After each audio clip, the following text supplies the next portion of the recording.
When I die, bury me in the casino. I'm out in Philly, feel like Danny DeVito. Bank account 6 zeros, white suit from Armadillo.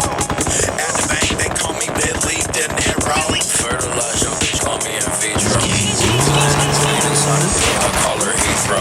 Way I get the screen, I feel like CeeLo with the C-Notes. I keep getting bags for saying nonsense, feel like my name is Don Vito. I don't throw hands, I keep a shank in my glove box. Plus I keep a ray gun in my tube socks.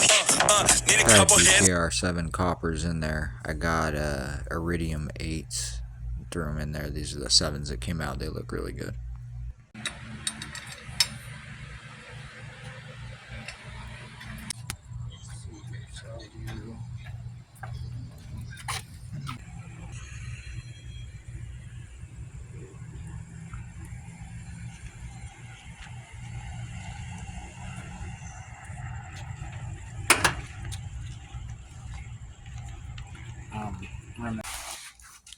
So this is the new intercooler for Ghost.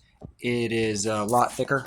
The old core is only 2.5 inches thick. I didn't really like the core or end tank design. I did modify it. This one is 6 inches longer, overall 1 inch thicker. I thought it. Besides hanging the intercooler, I got to add a V-band, so I got to remove the 4-bolt flange. Housing's an 82 instead of a 63.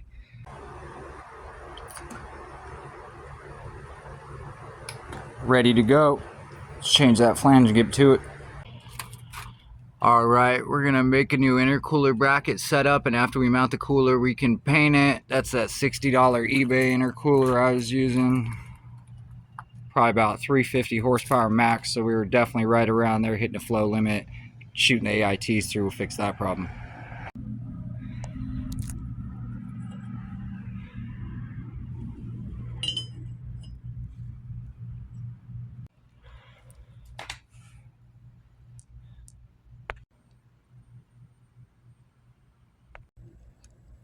eBay turbo blanket holding up a little bit,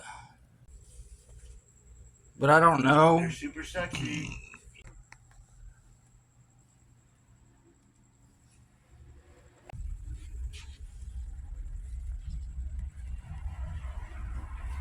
Alright, it just so happens to be humid tonight, but I pulled off the other turbo, so here it is.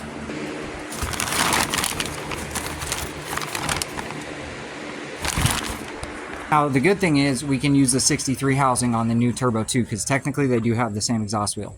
New one has a couple millimeter bigger intake wheel to billet, but that exhaust housing, being able to go to the 63 if that's too laggy with the 82, which I doubt it. I like a top end oriented power grip band, and too much turbo lag on that thing. It's a big motor. It is a heavier car. I guess we will see. We will see.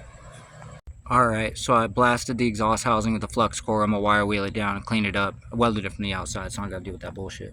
But I wasn't gonna waste the TIG argon on it, and we'd never had one crack, so I wasn't really worried. I popped that shitty intercooler off, and we're gonna change it to the 600 horsepower motherfucker. Was supposed to be simple. Where that had to go over. Yep.